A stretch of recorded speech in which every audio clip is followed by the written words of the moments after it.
तेजी से हमारी कार्रवाई में। उत्तर प्रदेश विधानसभा के मॉनसून सत्र का बुधवार को तीसरा दिन।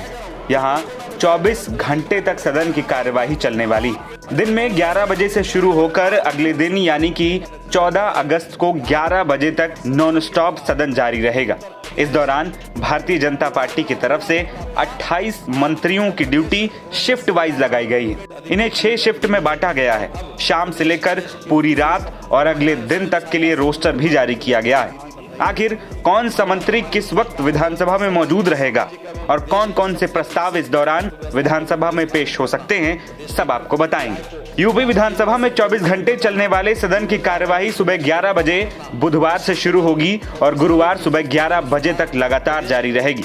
सदन में हर समय मंत्रियों की अनिवार्य मौजूदगी के लिए 28 मंत्रियों का रोस्टर भी तैयार किया गया है, जो बुधवार की शाम 6 बजे से कल सुबह 11 बजे तक लागू रहेगा। 11 बजे से शाम 6 बजे तक सामान्य चर्चा रहेगी, जिसमें सभी लोग शामिल रहेंगे। इसके बाद शाम 6 बजे से गुरुवार सुबह 11 बजे तक का समय 6 शिफ्ट में बांट दिया गया है। इसमें सिर्फ एक शिफ्ट 2 घंटे की रहेगी, बाकी सभी शिफ्ट 3-3 घंटे की लगाई गई। अब आपको बताते हैं कि आखिर कब और कौन सा मंत्री ड्यूटी पर विधानसभा में तैनात रहेगा। वहीं बुधवार शाम 6 बजे से रात 9 बजे तक लक्ष्मी नारायण चौधरी, राकेश सचान, नितिन अग्रवाल, विजय लक्ष्मी गौतम विधानसभा में मौजूद रहेंगे।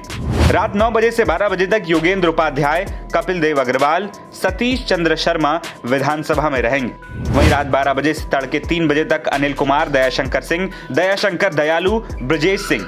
वहीं तड़के 3 बजे से सुबह 6 बजे तक अनिल राजभर, गिरीश चंद्र यादव, बलदेव सिंह औलख, दिनेश खटिक, संजीव गोंड, राकेश निषाद, मनोहर लाल, मन्नू कोरी, केपी मलिक मौजूद रहेंगे।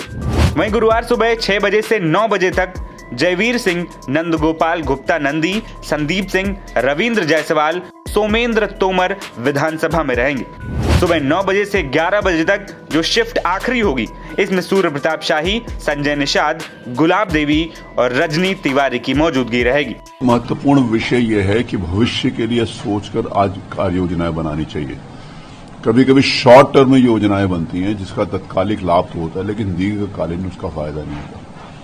इस देश के यशस्वी प्रधानमंत्री ने हमारे देश की आजादी के 100 वर्षों के पश्चात 2047 में भारत कैसा हो, भारत के आने वाला भविष्य कैसा हो, उसके ऊपर एक विजन दिया और उसके ऊपर काम करना शुरू किया।